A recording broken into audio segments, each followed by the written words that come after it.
Assalamualaikum warahmatullahi wabarakatuh. Waalaikumsalam warahmatullahi wabarakatuh. Bismillahirrahmanirrahim. Alhamdulillahi rabbil alamin. Wassalatu wassalamu ala ashrafil anbiya'i wal mursalin, Sayyidina wa maulana Muhammadin wa ala alihi wa ashabihil mujahidin at-tahirin, amma ba'du.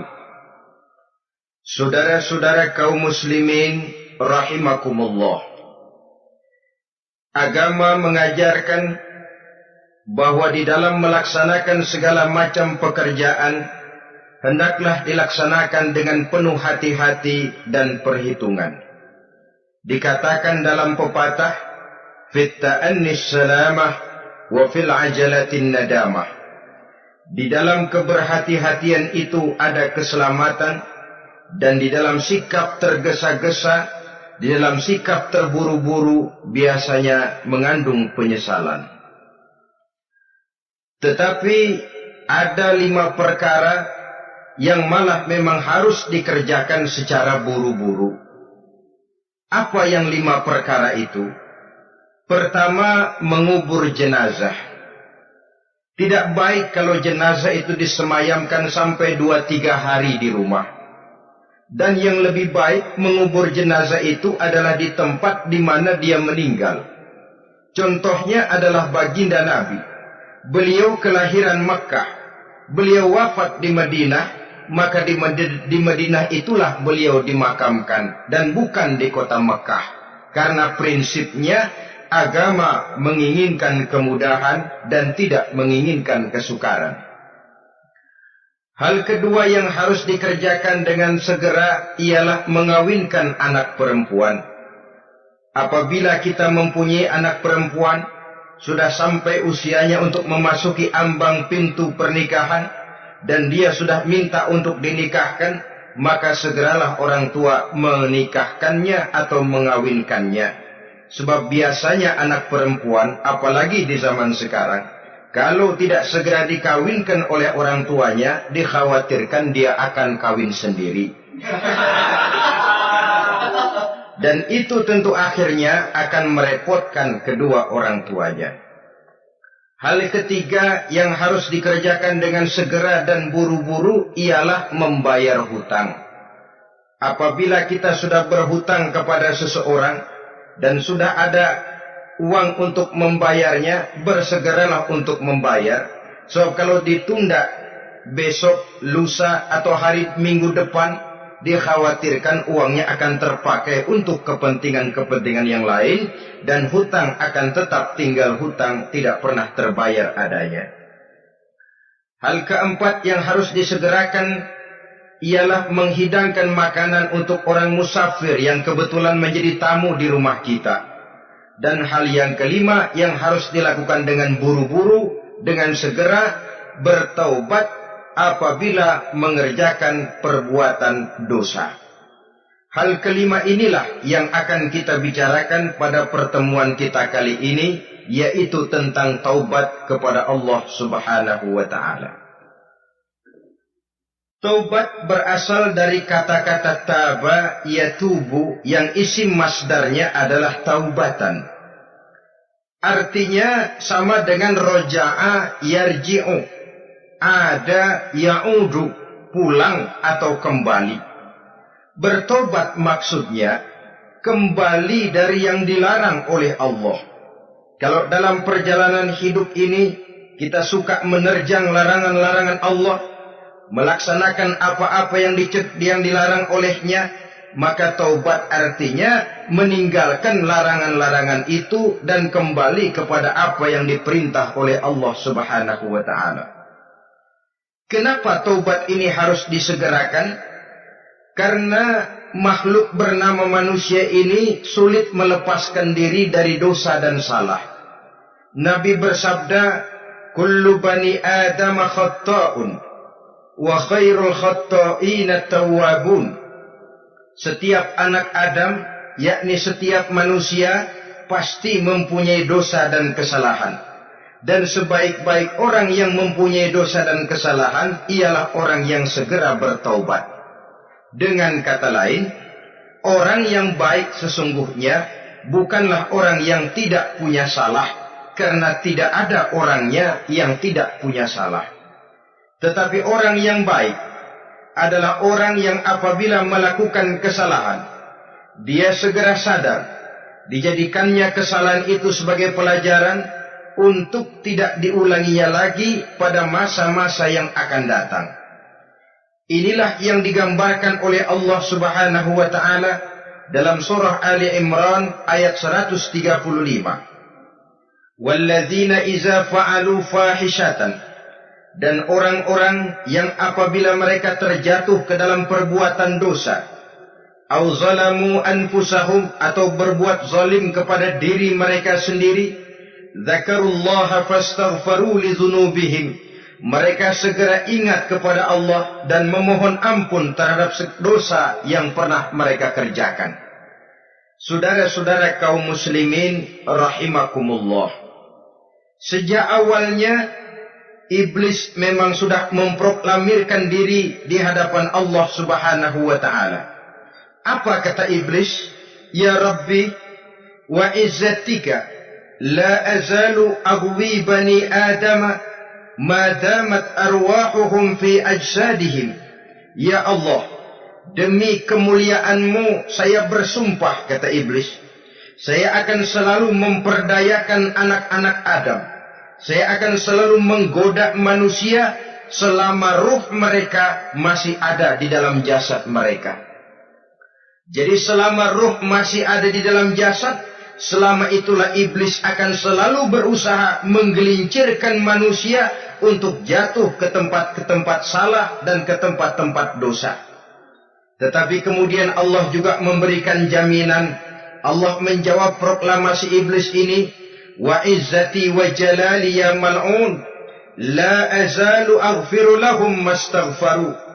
Demi kehormatanku, demi kemuliaanku, hai mal'un, hai yang terkutuk, hai iblis, kalaupun engkau selalu memperdayakan manusia, kalaupun engkau selalu menipu dan menggoda mereka sepanjang ruh mereka masih ada di dalam jasad, aku akan senantiasa memberikan ampun kepada mereka sepanjang mereka memohonkan ampun kepadaku. Inilah jaminan dari Allah Subhanahu wa ta'ala. Saudara-saudara kaum muslimin rahimakumullah, oleh karenanya apabila kita berbicara tentang taubat, artinya kita berbicara tentang tingkah laku kita dalam kehidupan sehari-hari. Apa yang harus kita lakukan untuk sempurnanya satu taubat? Pertama, menyesal terhadap dosa yang pernah kita lakukan. Kadang-kadang ada juga orang bertaubat, tapi bukan nyesal terhadap dosa yang dia kerjakan, malah puas katanya. Dia ngomong sama teman-temannya, saya dulu zaman muda sudah kenyang judi, kenyang zina, kenyang mabuk-mabukan, sudah puas. Sekarang tinggal benernya saja, saya sudah taubat. Taubatnya sih bagus, tapi puasnya itu yang jelek. Kenapa harus dikatakan puas? Bukan puas, menyesal. Menyesal saya dulu. Kenapa hanyut terjebak dosa? Kenapa tenggelam di meja judi? Kenapa tenggelam di minum-minuman keras? Kenapa hanyut kepada perbuatan munkar dan maksiat? Saya menyesal sekali. Menyesal diperintah dan bukan malah puas. Dari rasa menyesal ini nanti timbul hal yang kedua, yaitu berniat tidak akan mengulangi lagi perbuatan dosa. Kalau menyesal tapi masih diulangi lagi, itu belum taubat yang sebenarnya. Saya kapok, menyesal, tidak mau minum minuman keras lagi. Besok tidak ada minuman keras, malah pusing, nyari kesana kemari. Itu belum taubat yang sebenarnya. Jadi setelah menyesal, berniat tidak akan mengulangi lagi perbuatan dosa itu. Kalau menyesal tapi masih diulanginya lagi, itu sama saja dengan main-main. Saudara-saudara kaum muslimin rahimakumullah, Barangkali itu yang orang namakan dengan taubat sambal namanya. Kita kalau makan nasi pakai sambal, pedesnya bukan main, repot, marah, ngomel. Gila, sambal pedes bukan main, taubat sama sambal. Taubat sama sambal katanya. Tapi 2-3 hari kemudian dia makan lagi, nggak ada sambal, nyari. Kemarin sudah taubat, 2 hari kemudian malah nyari. Ini bukan taubat yang sebenarnya. Penyesalannya tidak diiringi dengan berniat untuk tidak mengulangi perbuatan dosa itu selama-lamanya. Saudara hadirin, kita sudah taubat, tidak mau lagi minum minuman keras. Datang teman, minum ya, nggak mau. Kenapa? Saya sudah taubat. Yang benar, benar. Kalau dibayarin, udah. Jadi rupanya taubatnya itu cuma karena nggak ada yang bayarin. Begitu datang yang bayarin, berangkat lagi. Itu belum lagi merupakan taubat yang sebenarnya. Begitu juga kita taubat dari meja judi. Pada waktu sudah buras, bangkrut, habis-habisan, mungkin menyesal, mungkin bertobat.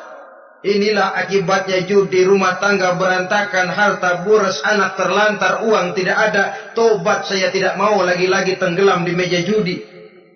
Pada saat kondisinya bangkrut, itu yang diucapkan. Tapi 2-3 hari, 4-3 minggu, 1 bulan kemudian rezekinya banyak, makmur lagi, usahanya maju lagi, lupa lagi dia kepada ucapan sebelumnya. Akhirnya sedikit demi sedikit tenggelam kembali di meja judi. Ini pun belum merupakan taubat yang sebenarnya. Jadi untuk sempurnanya taubat, yang pertama menyesal terhadap dosa yang telah dilakukan. Yang kedua berjanji tidak akan mengulangi lagi. Kemudian yang ketiga meninggalkan perbuatan jahat itu untuk selama-lamanya. Dengan kata lain, kalau memang taubat tidak mau minum lagi, talak 3 itu minuman keras. Kalau memang niat tidak akan berjudi lagi, talak 3 itu segala macam bentuk perjudian. Meninggalkan perbuatan jahat.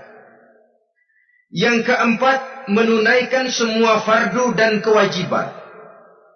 Sebab barangkali pada saat kita tenggelam dalam dosa, perintah-perintah Allah, jangankan yang sunnah, yang wajib saja sering kita lalaikan. Maka apabila diri telah berniat melaksanakan taubat, maka tunaikan semua kewajiban yang disyariatkan oleh agama kepada kita. Yang kelima, meminta halal kepada para lawannya dengan termasuk mengembalikan hak milik orang lain. Ini kalau menyangkut hukukul adamiyin atau hak-hak manusia. Jadi kalau kita berdosa kepada sesama manusia, Allah belum akan menerima taubat kita kalau kita belum minta maaf kepada yang bersangkutan. Adapun kalau kita sudah minta maaf tapi yang bersangkutan tidak mau memberikan maaf, itu urusan dia kepada Allah. Urusan kita adalah meminta maaf kepada yang bersangkutan. Hal yang keenam, mendidik atau melatih diri untuk bertaat kepada Allah. Sebagaimana kita dulunya telah melatih diri, memperturutkan diri untuk berbuat durhaka. Lalu memperbaiki yang dimakan dan yang diminum. Itu juga merupakan ciri dari orang-orang yang melaksanakan taubat kepada Allah Subhanahu wa ta'ala. Kemudian apalagi memperbanyak istighfar di dalam kehidupan. Disabdakan oleh Nabi, inna likulli da'in dawa'un wa dawa'u zunubi al-istighfar. Sesungguhnya segala macam penyakit tentu ada obatnya, dan obat dari segala macam dosa adalah istighfar. Saudara-saudara kaum muslimin rahimakumullah. Jadi kalau yang terdahulu merupakan perbuatan-perbuatan konkret, maka yang terakhir ini taubat dalam bentuk ucapan berupa memperbanyak istighfar, memohonkan ampun kepada Allah Subhanahu wa ta'ala. Mari kita lihat. Dalam teladan hidup kita, manusia yang hatinya paling bersih, tidak lain adalah Rasulullah sallallahu alaihi wasallam. Beliau sudah mendapat jaminan ampun dari seluruh dosa. Liyaghfir lakallahu ma taqaddama min zambika wa ma ta'akhkhar, kata Allah. Muhammad, dosamu yang dahulu, dosamu yang sekarang, dosamu yang akan datang jikalau memang ada, seluruhnya sudah mendapat jaminan ampun dari Allah. Tetapi coba lihat dari sejarah perjalanan hidup yang mulia ini. Sungguh pun beliau sudah nyata-nyata mendapat jaminan ampun dari Allah. Beliau mengatakan, ayyuhan nas, tubu ilallah, fa inni atubu fil yaumi mi'ata marrah. Wahai manusia, bertaubatlah kepada Allah. Maka sesungguhnya saya, kata beliau, dalam satu hari bertaubat 100 kali kepada Allah. Dalam riwayat yang lain, 70 marrah, 70 kali beliau mengucapkan istighfar minimalnya dalam sehari semalam. Orang yang sudah nyata-nyata mendapat jaminan ampun dari Allah ini, satu hari satu malam istighfarnya minimal 70 kali. Apatah lagi kita yang nyata-nyata belum mendapat jaminan ampun dari Allah. Di dalam satu hadis diriwayatkan bahwa iblis laknatullah alaih pernah berkata, ahlaktun nasa bizzunubi wal ma'asi. Aku rusak dan aku hancurkan kehidupan manusia dengan dosa dan dengan segala macam perbuatan maksiat. Iblis menghancurkan manusia dengan menanamkan kegemaran berbuat dosa dan menanamkan kesukaan untuk bergelimang dalam dunia maksiat. Tetapi kemudian iblis mengakui, wa ahlakuni bila ilaha illallah wal istighfar. Tetapi kemudian terbalik, manusia menghancurkan aku dengan kalimat la ilaha illallah dan dengan istighfar, yakni mengucapkan astaghfirullahalazim. Inilah senjata pemungkas menghadapi upaya iblis untuk menghancurkan manusia. Kalau iblis menghancurkan manusia dengan perbuatan dosa, dengan menenggelamkan manusia ke dalam perbuatan-perbuatan maksiat, hendaknya kita sadar. Pada saat kita terdorong untuk melakukan perbuatan dosa, kita lalu sadar inilah perangkap iblis untuk membinasakan saya. Pada saat kita terjebak ke dalam perbuatan maksiat dan munkarat, ingatlah baik-baik, inilah perangkap iblis untuk merusak dan membinasakan saya. Maka hancurkan perangkap iblis, hancurkan tipu daya dan usaha iblis itu dengan apa? Dengan kalimat la ilaha illallah dan dengan memperbanyak istighfar. Falamma ra'aitu dzalik, ketika aku lihat hal itu, kata iblis, mereka hancurkan kita dengan dosa dan maksiat, dan kita hancurkan mereka dengan la ilaha illallah dan istighfar. Diamkah iblis? Puaskah iblis? Ternyata tidak. Apabila aku lihat usaha manusia itu, ahlaktuhum bil huda, ahlaktuhum bil hawa, wahum yahsabuna annahum muhtadun. Apabila mereka hancurkan aku dengan la ilaha illallah dan istighfar, maka aku kembali menghancurkan mereka dengan mempergunakan hawa nafsu, sehingga mereka menyangka bahwa mereka adalah orang-orang yang mendapat petunjuk. Ditanamkan dalam diri kita perasaan bahwa kitalah orang yang paling benar, itu pun tipu daya iblis. Maka orang pintar itu baik, tapi merasa pintar itu jelek. Orang benar itu bagus, tapi merasa benar itu tidak baik. Karena biasanya orang kalau sudah merasa benar, lalu cenderung untuk menganggap orang lain tidak benar. Kalau sudah begitu, dia akan mengklaim diri, sayalah orang yang paling benar, yang lain tidak benar semuanya. Itu termasuk perangkap iblis juga, setelah kita gempur mereka dengan kalimat tahlil dan dengan kalimat istighfar. Saudara-saudara kaum muslimin rahimakumullah, Allah Maha Pengasih dan Maha Penyayang. Ia akan mengampunkan perbuatan yang bersifat salah dari manusia. Hanya manusia saja yang kadang-kadang bodoh, tidak mau mengampuni dan memaafkan dirinya sendiri, dengan membiarkan dirinya terseret berlarut-larut dalam dosa tanpa keinginan untuk bertaubat.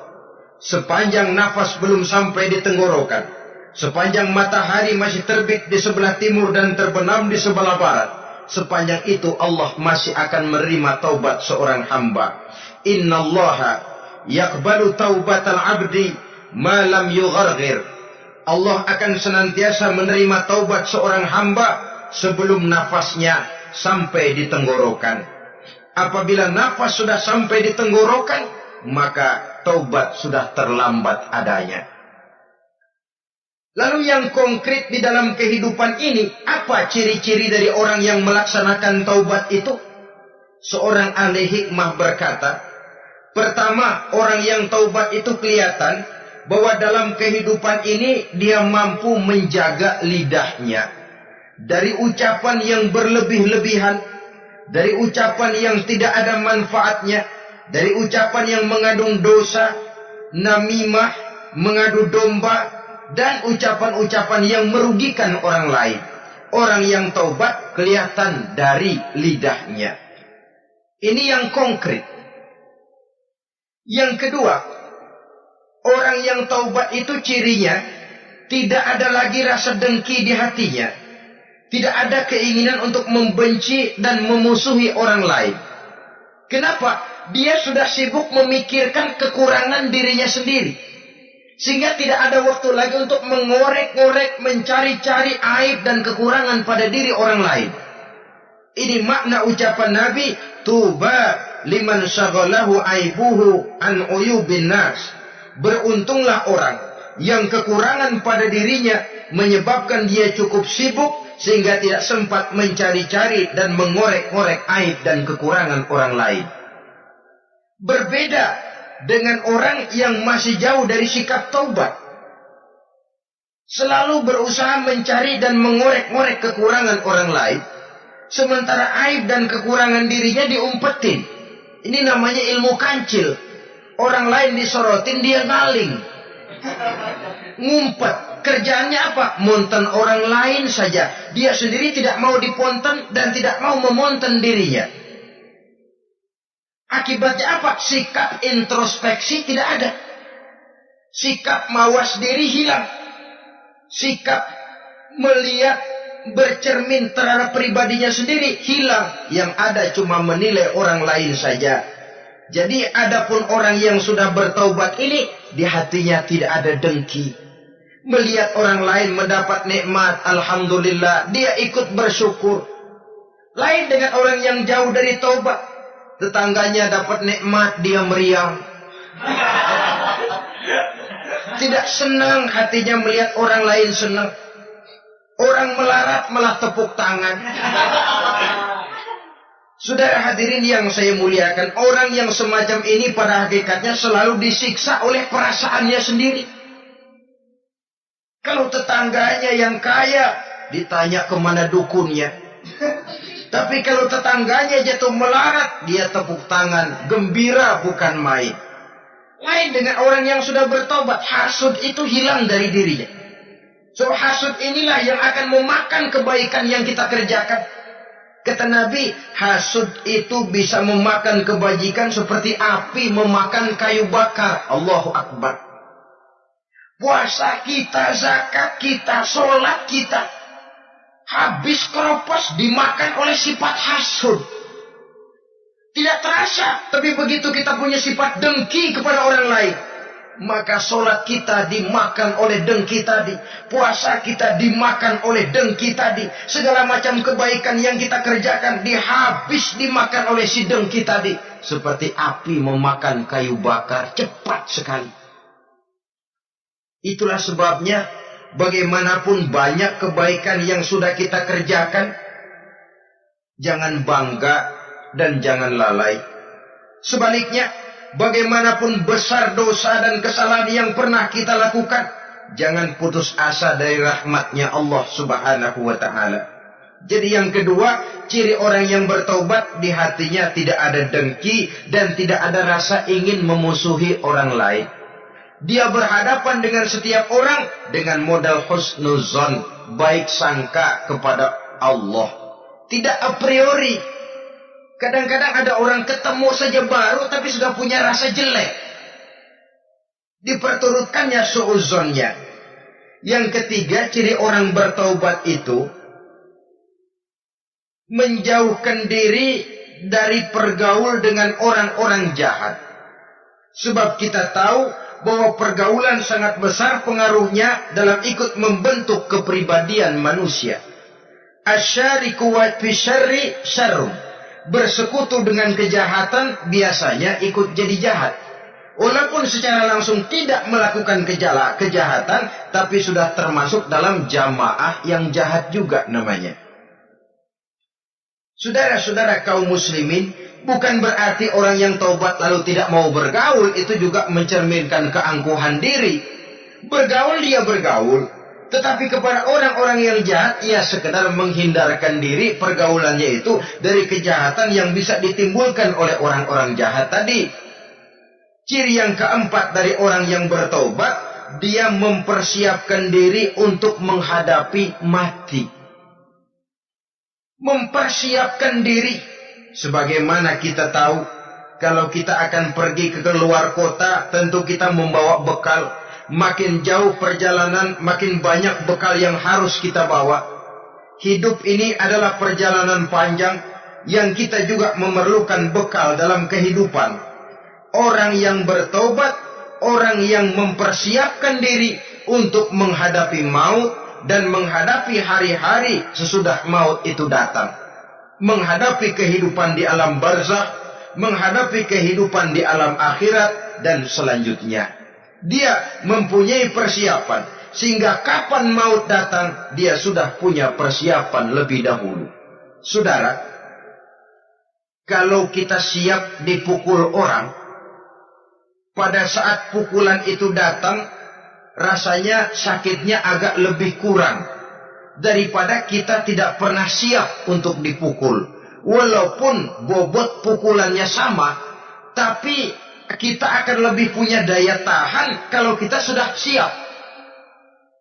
Oleh karena itu, orang yang bertobat, orang yang mempunyai persiapan untuk menghadapi mati. Tidak hanya untuk menghadapi mati, tapi juga menghadapi hidup di seberang kematian nanti. Maka karenanya, dia sibuk dengan dunianya, tapi juga dia lebih sibuk dengan akhiratnya. Dia tenggelam dalam berbagai macam kesibukan dunia, lain saat dia memfanakan diri untuk membekali diri menghadapi kehidupan sesudah hidup yang sekarang ini. Ciri-ciri ini tentu akan kelihatan dari gerak hidup seseorang. Saudara-saudara kaum muslimin rahimakumullah. Jadi dengan kata lain, kalau kita kembali kepada surah Ali Imran ayat 135 tadi, apabila dalam kehidupan terjebak kita kepada perbuatan dosa atau zalim kepada diri sendiri, zakarullah, segeralah mengingat Allah, fastaghfaru li dzunubihim, dan segera memperbanyak istighfar, memohon ampun kepada Allah Subhanahu wa taala, sebab dosa dalam Islam hanya bisa ditebus dengan taubat. Bukan dengan uang, bukan dengan beras, bukan juga dengan piagam. Dosa dalam Islam hanya bisa ditebus dengan melaksanakan taubat kepada Allah. Dan untuk bertaubat tidak usah ngulur waktu. Besok saja, bulan depan saja, tahun depan saja, nanti saja kalau sudah agak sedikit tua. Ibarat diri kita ini kaca, kata Imam Ghazali, maka dosa adalah debu. Apabila kaca kena debu, sedikit nempel debu, lalu dilap, sedikit nempel debu, terus dilap lagi, insya Allah kaca akan tetap bersih. Tapi kalau kita menunggu debu sampai banyak, apalagi sampai berurat, berkarat, nanti akan sulit membersihkannya. Demikian hati manusia itu. Kalau sudah dihinggapi oleh dosa, ditumpuknya lagi, berkarat dosa dalam hati, biasanya berat untuk melaksanakan tobat. untuk lebih meningkatkan pengertian kita tentang ciri dari orang-orang yang bertaubat, mari kita ikuti sebuah dialog yang pernah terjadi antara Rasul dengan para sahabat. Satu hari ketika sedang berkumpul dengan para sahabat, baginda Rasul bertanya, "Atadruna manit taib?" Saudara-saudara, tahu nggak saudara-saudara, siapa sebenarnya orang-orang yang bertaubat itu? Macam-macamlah jawaban para sahabat, tapi yang jelas akhirnya mereka berkata, Allahu wa rasuluhu a'lam. Allah dan Rasulnya yang lebih tahu siapa sebenarnya orang yang bertaubat itu. Atas jawaban ini, baginda Rasul lalu menegaskan, pertama, man taba wa lam yata'allamil ilma falaysa bitaibin.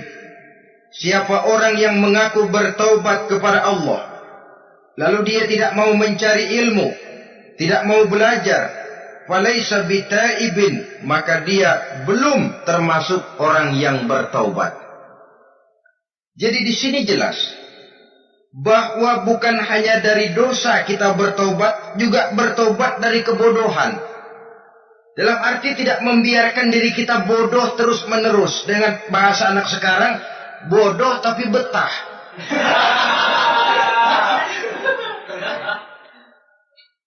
Orang yang mengaku bertaubat tapi tidak menggali ilmu, tidak mau belajar, tidak mau mencari ilmu, tidak hadir di mana majelis taklim, belum dianggap taubat yang sebenarnya. Jadi grafik orang yang taubat itu kelihatan dari kesungguhannya mencari ilmu, menghadiri majelis taklim, menghadiri kuliah-kuliah, ceramah-ceramah dan diskusi-diskusi keagamaan. Rakus dia dengan ilmu pengetahuan agama, sehingga dengan ilmunya taubatnya semakin mantap. Ini ciri yang pertama. Lalu beliau bersabda lagi, wa man taba walam yazdad fil ibadati falaysa bitaibin. Barang siapa yang mengaku bertaubat tapi ibadahnya tidak tambah-tambah, maka dia belum termasuk orang yang taubat. Orang yang bertaubat ada grafik peningkatan ibadahnya. Jadi kalau mulutnya taubat, minta ampun, tapi ibadahnya gitu-gitu aja, belum merupakan taubat yang sebenarnya. Jadi pada saat dia melaksanakan taubat, memproklamirkan diri untuk kembali ke jalan Allah, nilai ibadahnya meningkat. Kalau sholatnya tadinya cuma sekedar yang wajib-wajib saja, setelah dia taubat bertambah melaksanakan yang sunnah, rawatibnya, qobliyah, ba'diyahnya, atau kemudian nawafilnya berupa tahajud, hajat, duha, istikharah, dan sholat-sholat sunnah lainnya. Jadi kelihatan dari peningkatan ibadahnya. Ini ciri yang kedua. Yang ketiga kata Nabi lagi, wa man taba wa lam yardal khusama falaysa bitaibin.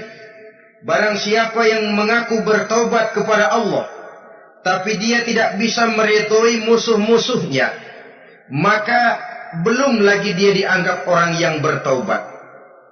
Meridhoi, memaafkan musuh. Saudara, memberi maaf itu lebih sulit daripada minta maaf. Tapi memberi maaf lebih mulia daripada minta maaf.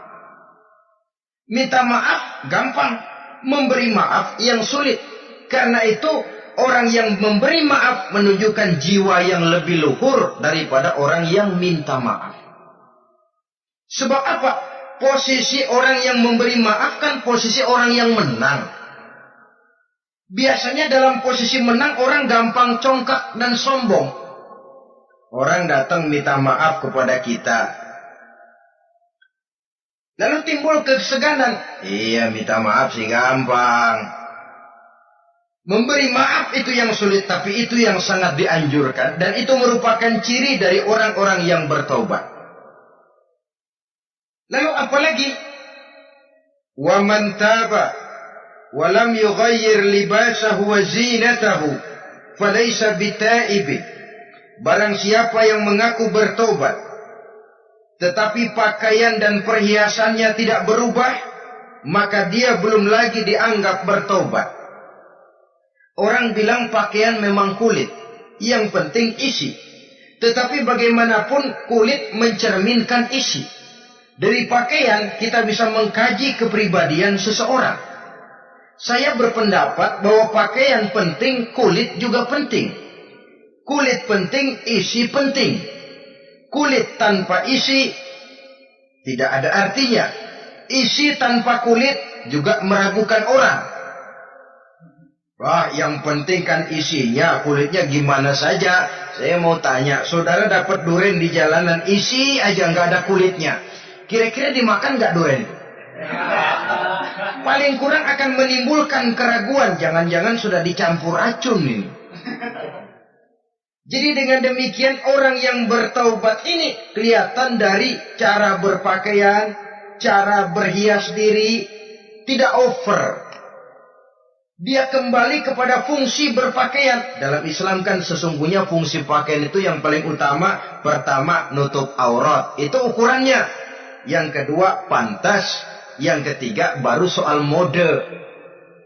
Di zaman kita sekarang terbalik. Mode nomor 1, pantas belakangan, nutup aurat apa tidak nomor 16.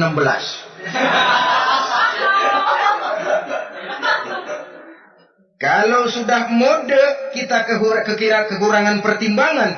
Ini buat saya pantas apa tidak, ini menutup aurat apa tidak. Kita balik.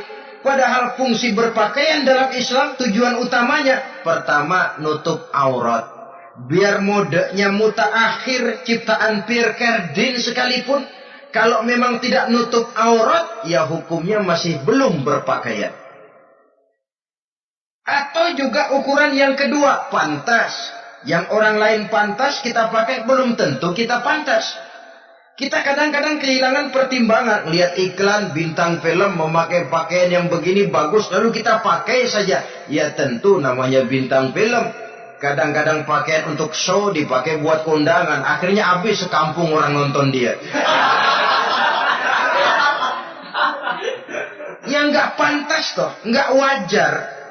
Saudara hadirin yang saya muliakan, orang yang bertobat kelihatan dari pakaian dan perhiasannya. Kalau sudah memakai perhiasan, ya sekedarnya saja. Tidak lalu dengan niat supaya orang tonton, supaya orang lihat, supaya orang tahu dia kaya, supaya timbul decak kagum. Asal dia lihat orang lalu wah. Kalau sudah diwahi lalu senang. Saudara hadirin yang saya muliakan. Kemudian kata Nabi lagi, wa man taba wa lam yubaddil ashabahu falaysa bitaibin. Siapa yang mengaku bertaubat tapi pergaulannya dari itu ke itu saja, seperti itu juga tidak mengalami perubahan, maka dia belum lagi dianggap bertaubat. Kalau taubat kita dari judi, jangan bergaul lagi dengan penjudi. Dalam arti jangan berkumpul di majelis judi. Ah, saya sih udah taubat nggak main judi, tapi ngumpulnya di situ terus. Ya bagaimana? Pada akhirnya toh akan terseret juga. Saudara hadirin yang saya muliakan, jadi dengan demikian lingkungan juga sangat besar pengaruhnya dalam kriteria orang yang bertaubat.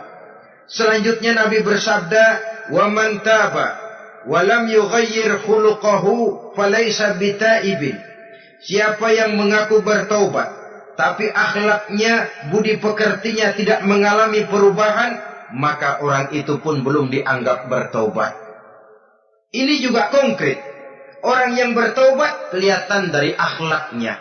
Kalau kemarin sama orang tua songong, kurang ajar, nyelongcong, maka setelah taubat dia berakhlak kepada orang tua. Kalau kemarin kepada anak muda menindas, tidak senang kepada anak muda yang maju, setelah dia taubat, dia bisa menyayangi kepada anak-anak muda. Akhlak ini lain dengan adat, istiadat. Adat biasanya hanya memandang yang lahir, sedangkan akhlak zahir batin dipandang. Contoh, seorang anak muda kalau lewat di depan orang tua membungkukkan badan, menurut adat dia sudah sopan. Tapi menurut akhlak belum tentu berakhlak. Tergantung kepada niatnya apa bungkukin badan. Permisi apa ngina. Kan mungkin saja orang membungkukan badan lewat di depan aki-aki karena menghina seluruh aki-aki itu badannya udah bungkuk. Jadi gerakan zohir yang baik yang diiringi dengan niat yang baik itulah cerminan daripada akhlak. Kalau adat terlepas dari soal niat. Asal zohirnya sudah oke, menurut adat, oke dia beradat. Niatnya apa? Adat tidak pernah menilai. Maka orang yang bertaubat pun kelihatan dari akhlaknya. Dan akhlak itu adalah keseluruhan tingkah hidup manusia.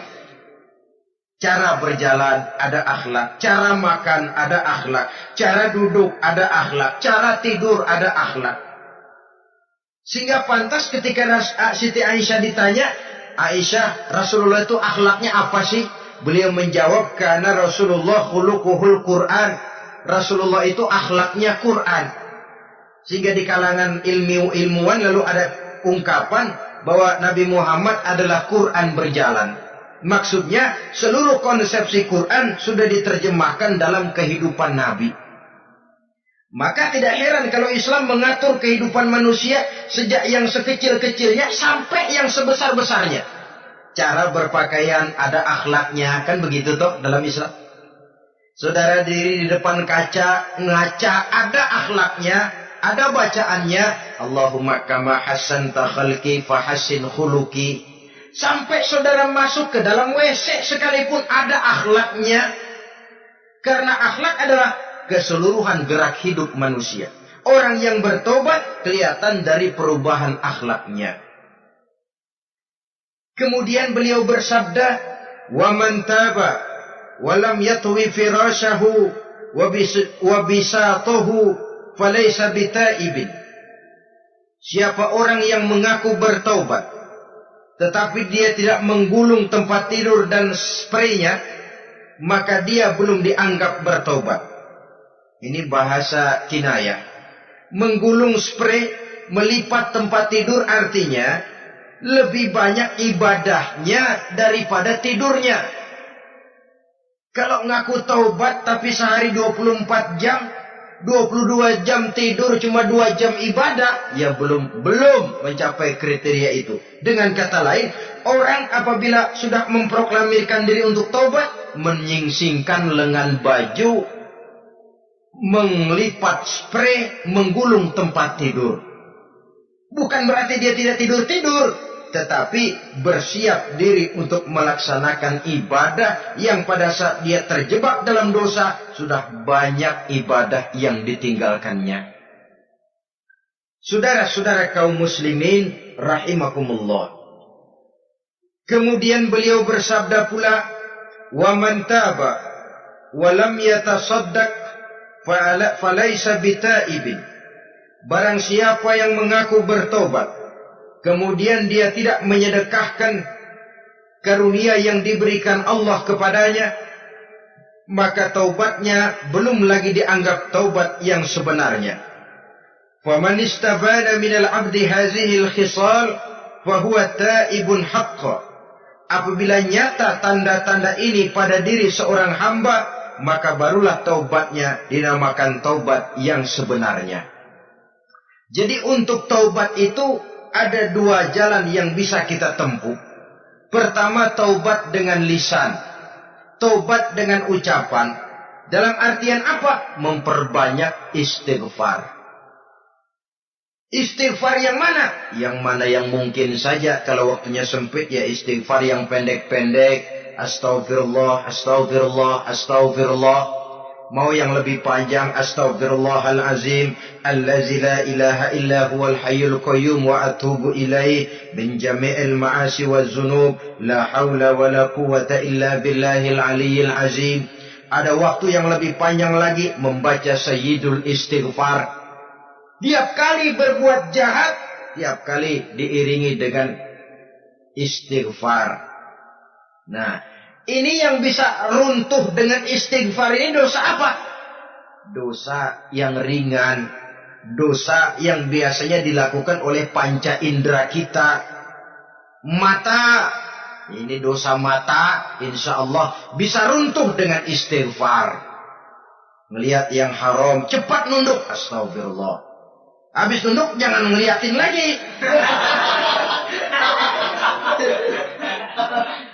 Kadang-kadang ngelihat nunduk, istighfar. Melotot lagi, istighfar lagi.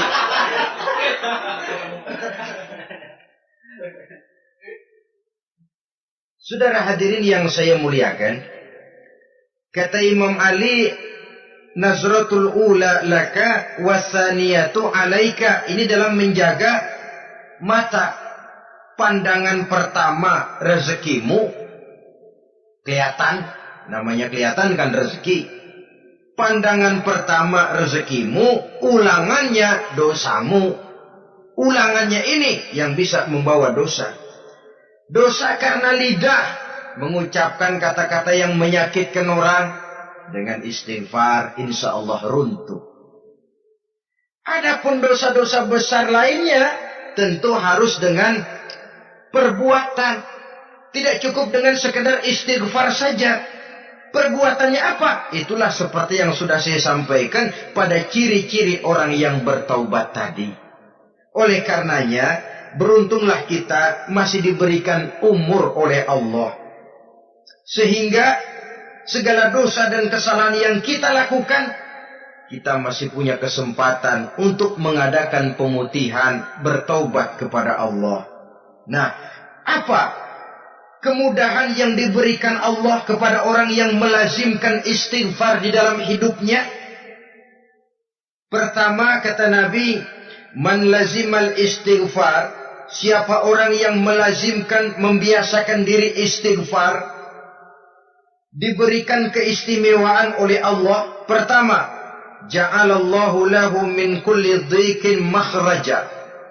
Allah akan memberikan jalan keluar untuknya dari segala macam kesulitan. Hidup ini kan problem.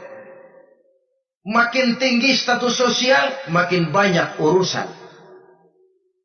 Urusan akan selesai apabila hidup di dunia selesai. Kita menyangka orang lain lebih enak dari kita, padahal tiap orang punya urusan. Yang namanya enak barangkali persis seperti pelangi biang lala itu. Tidak pernah di atas kepala kita, di atas kepala orang lain saja. Begitu kita memandang keenakan dalam hidup ini. Petani bilang pedagang enak, pedagang bilang petani enak. Tapi begitulah keenakan itu. Orang yang melazimkan istighfar, dia akan diberikan jalan keluar dari segala macam kesulitan. Menurut perhitungan otak, deadlock, buntu, tidak sanggup lagi, entah bisa terwujud dan terlaksana. Allah memberikan jalan keluar dari segala kesulitan.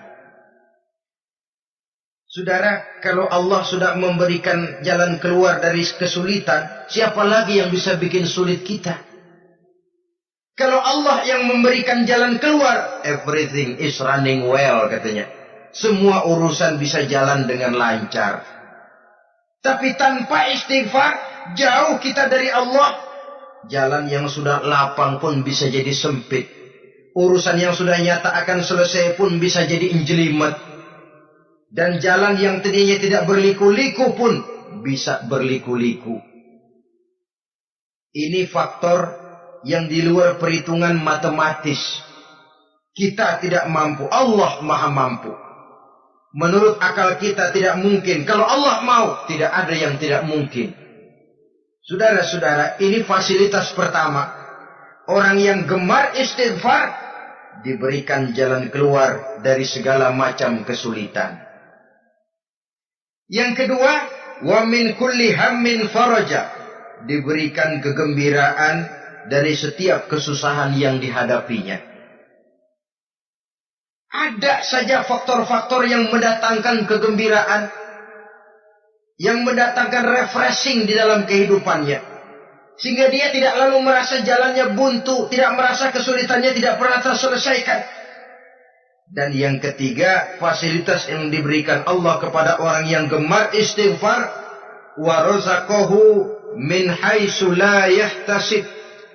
Allah akan memberikan kepada mereka rizki dari jalan yang tidak pernah mereka sangka-sangka. dari jalan yang tidak pernah mereka perkirakan sebelumnya. Saudara-saudara kaum muslimin rahimakumullah. Inilah fasilitas ketiga yang diberikan Allah kepada orang yang gemar istighfar. Rizkinya datang dari jalan yang tidak disangka-sangka. Sebab rizki ini juga termasuk hal gaib. Dan jangan lupa, ar-rizku bimakna al-ata hissiyan kana au ma'nawiyan. Rizki adalah pemberian baik yang konkret maupun yang abstrak. Kita sering membatasi pengertian rezeki, maka rezeki kita jadi sering terbatas. Menurut kita kan yang namanya rezeki cuma duit saja. Kalau bukan duit, bukan rezeki. Padahal semua karunia Allah itu rezeki. Umur, rezeki. Istri, rezeki. Anak, rezeki. Pangkat dan jabatan, rezeki. Termasuk duit juga rezeki. Tapi dalam kebiasaan kita, rezeki cuma duit. Begitu duit seret, kita anggap rezeki macet.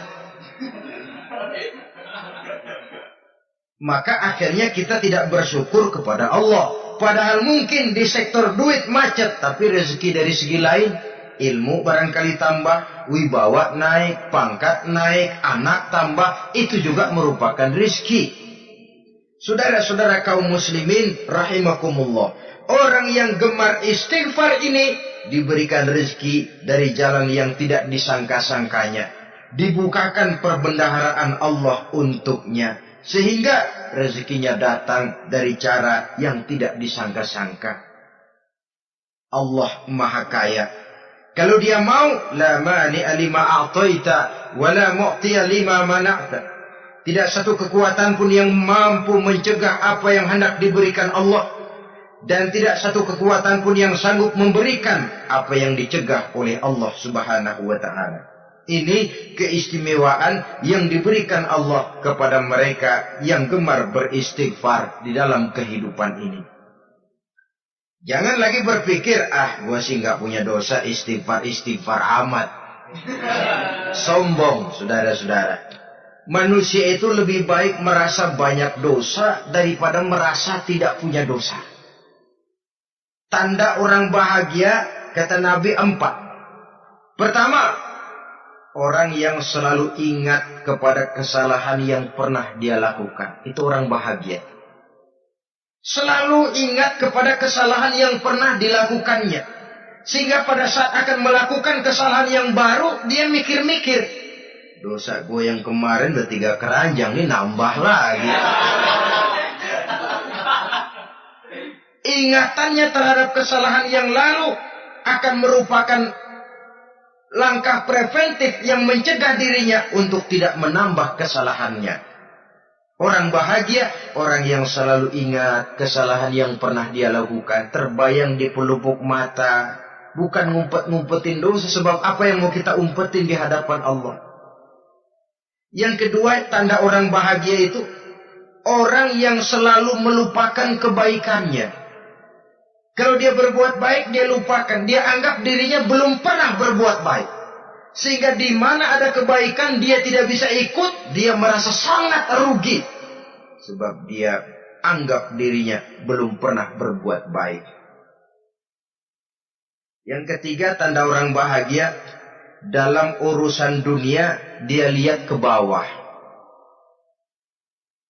Sehingga timbul rasa syukurnya. Bahwa kalau dia sengsara masih banyak yang lebih sengsara dari dia. Bahwa kalau dia miskin masih jauh lebih banyak yang miskin dari dia. Bahwa kalau dia menemui kesulitan masih banyak yang jauh lebih sulit dari dia. Dengan cara itu jiwanya akan lapang, hidupnya akan tenang, dan dia tidak pernah ingkar kepada nikmat yang diberikan Allah.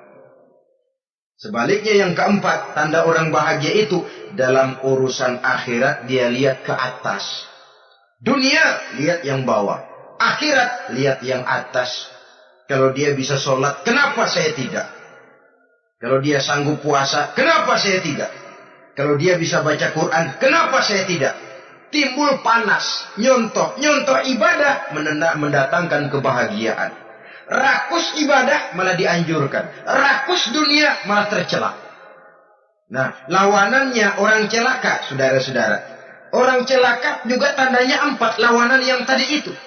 Pertama, orang yang selalu melupakan kesalahannya. Kalau berbuat dosa lupa, sok bersih. Alah, dosa gue mah dikit. Saudara hadirin yang saya muliakan, orang yang selalu melupakan kesalahan, menganggap dirinya bersih, akhirnya kalau ingin berbuat dosa nggak mikir-mikir. Tidak ada lagi yang ditimbang-timbang. Selanjutnya, yang kedua, orang celaka itu orang yang selalu mengingat kebaikannya. Akhirnya apa? Timbul sifat nepuk dada, membanggakan jasa. Lahirlah pahlawan-pahlawan kesiangan.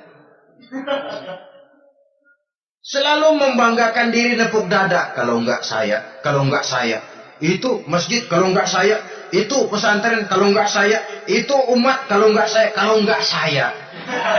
Memangnya kalau enggak sampean kenapa? Orang yang celaka adalah orang yang selalu menghitung-hitung kebaikan yang pernah dikerjakannya. Keikhlasannya kurang, makin dia hitung, makin kurang nilai pahalanya. Makanya kalau berbuat baik, ya anggap saja buang sampah, gak usah ditengok-tengok, gak usah diingat-ingat, dan gak usah mengharap orang yang kita tempat berbuat baik akan membalas kebaikan. Saudara hadirin yang saya muliakan, yang ketiga, tanda orang celaka dalam urusan dunia, lihatnya ke atas. Panasnya timbul. Syirik dan dengkinya naik. Rakusnya jadi.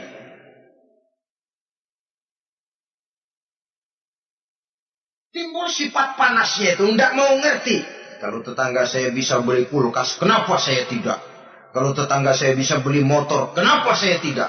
Kalau tetangga saya bisa beli mobil, kenapa saya tidak? Gaji nggak cukup, tuyul piara.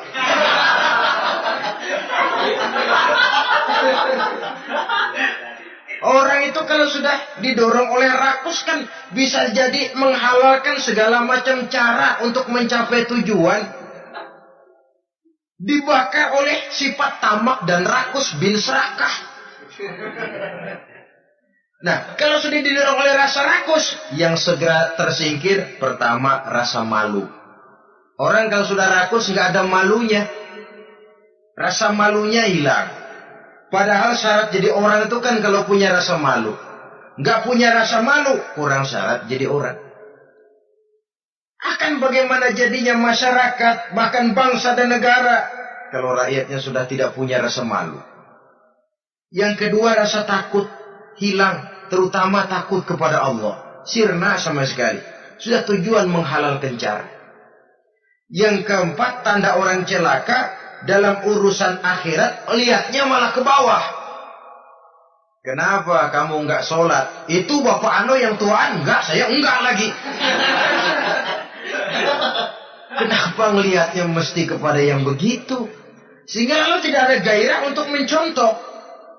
Saudara-saudara kaum muslimin rahimakumullah, walaupun serba singkat oleh karena terbatasnya ruang pembicaraan ini, mudah-mudahan bisa memberikan gambaran sepintas tentang ciri-ciri orang yang bertaubat. Dengan harapan, marilah kita menjadi orang yang bertaubat sebenarnya dengan ciri menyesal terhadap dosa yang pernah kita lakukan, meninggalkan perbuatan jahat, dan berjanji tidak akan mengulangi lagi perbuatan jahat itu. Kalau dia menyangkut hak-hak manusia, maka hak itu harus kita kembalikan, dan kepada yang bersangkutan kita harus meminta maaf. Apabila ditambah dengan kegiatan lisan, memperbanyak istighfar dalam kesempatan yang mungkin di sepanjang perjalanan hidup ini. Ini sajalah yang kita bicarakan pada pertemuan kali ini. Terima kasih atas segala perhatian. Mohon maaf atas segala kekurangan. Usikum wa nafsi bitaqwallah. Wassalamualaikum warahmatullahi wabarakatuh. Waalaikumsalam warahmatullahi wabarakatuh.